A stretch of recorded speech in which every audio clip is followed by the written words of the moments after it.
Hey YouTube.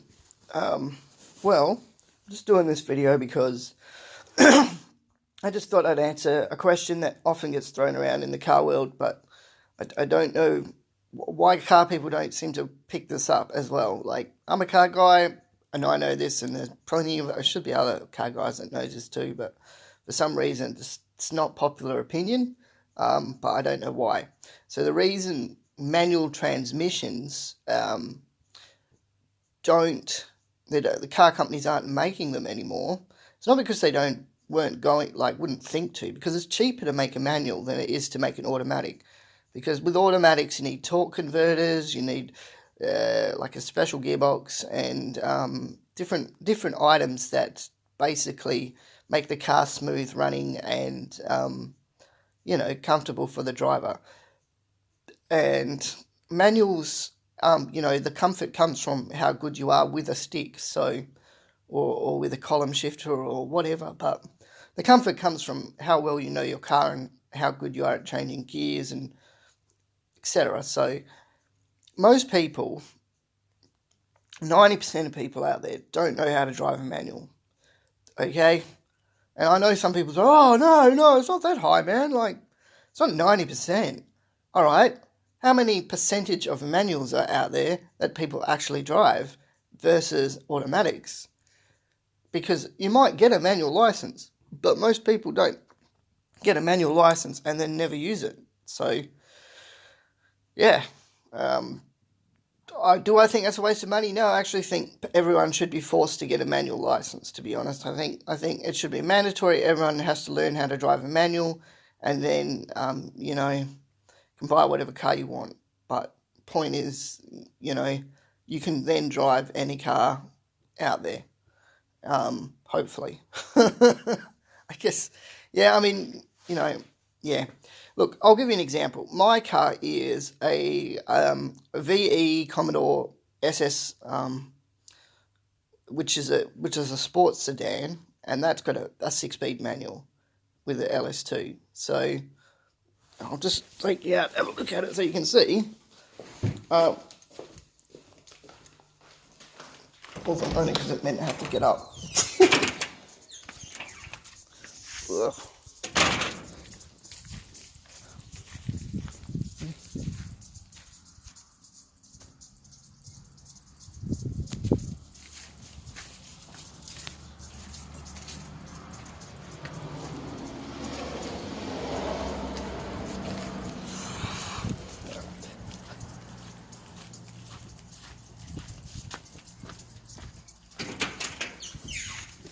Alright, now I picked that car up for 26 grand. Now most of you might go, well, how did you pick that up for 26 grand? Because, you're not going to find many good cars for 26, like sports cars for 26 grand, that are in good condition. That one only had 48,000 on the clock. Now I'll tell you how I picked that one up, alright? So I just rang around the car dealers. One of them contacted me back, and I said, all right, I'll come down and have a look at what you've got. So I drove up Perth, went and had a look at the car. I was pretty happy with the car. It only had 48,000 on the clock, right? So it had barely done any Ks. I asked, why didn't the car sell? And the guy just said, oh, nobody was interested. So I can tell you why no one was interested. It was because it's a manual. That's why. All right, that's why car manufacturers are not making manual cars anymore, because all you car guys out there are like, oh, but manuals are great to drive. Everyone loves. Most people don't love changing gears. All right, that's what it is. They're lazy. That's it. Now, do I think manuals are better? Like dog box or column shift? Yeah, I do. I think manuals are better because you got more control over the car. So I think they're better. And they're also easier on the brakes because you can use the engine compression to slow you down. So you don't always have to hit the brakes heavily like with an auto, there is no rolling resistance with an auto. So that when you slow down and take your foot off the accelerator, it remains in last gear. Like, it'll just roll in last gear. Whereas in manuals, you can go down the gears, and the car's quite happy to do that. And you can use the engine compression to slow you down, so you save your brakes, so you don't go through these brakes as heavily. But yeah, that's pretty much why, guys. It's not really rocket science. Will manuals be phased out? I think so, but I mean, it's probably going to take another 10 or 15 years before they completely phase them out, just because of the expense of building these gearboxes that they've got to build. Like, just building, because remember, when you buy an auto, it's going to cost more money. So they've got to be able to make automatic gearboxes cheaper. And then what you'll find is they'll either do that, or the older style gearbox will be cheaper to manufacture, not the new flappy paddle thingamajiggers. Yeah, and I don't classify them as a manual, because they're not a manual. They're just an automatic with a Tiptronic, you know, they're just a Tiptronic automatics, what they are. There's nothing manual about them. They don't use a clutch, so yeah. But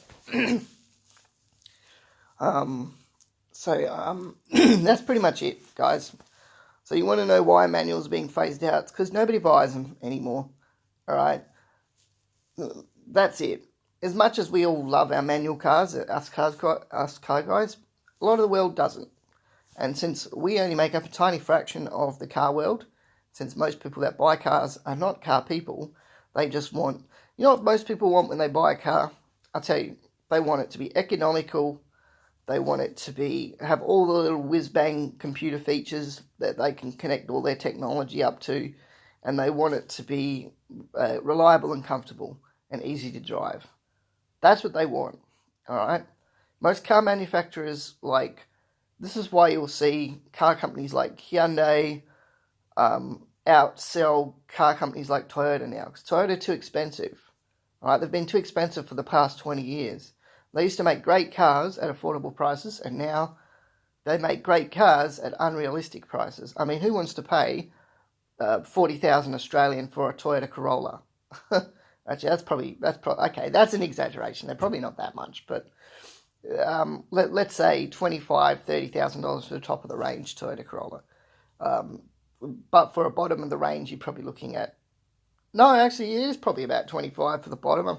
Knowing Toyota, yeah, and even Honda. You know, Honda make great cars, but they're too expensive, and so they'll be outsold.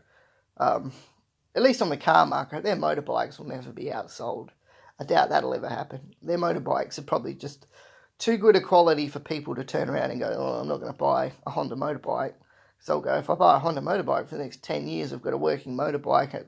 I just need to do basic service on, and it just keeps going. So, yeah. And that's that. You know what? Okay. Can I ask the Americans something? Would you be able to make a ute version of the Dodge Challenger?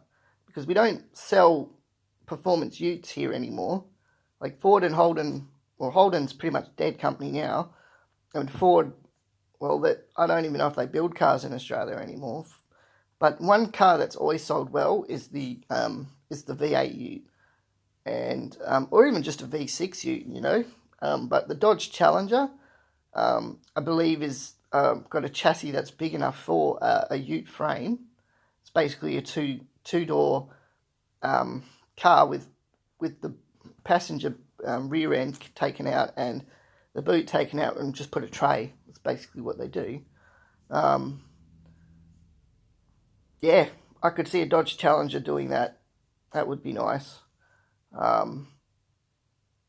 don't think Camaros will do it like that. We get Camaros here, but I don't think they'll do it. And we get Mustangs, but Mustangs aren't, like Ford Mustangs aren't going to do that. Like, they're never going to make a ute version of that. It'd be nice.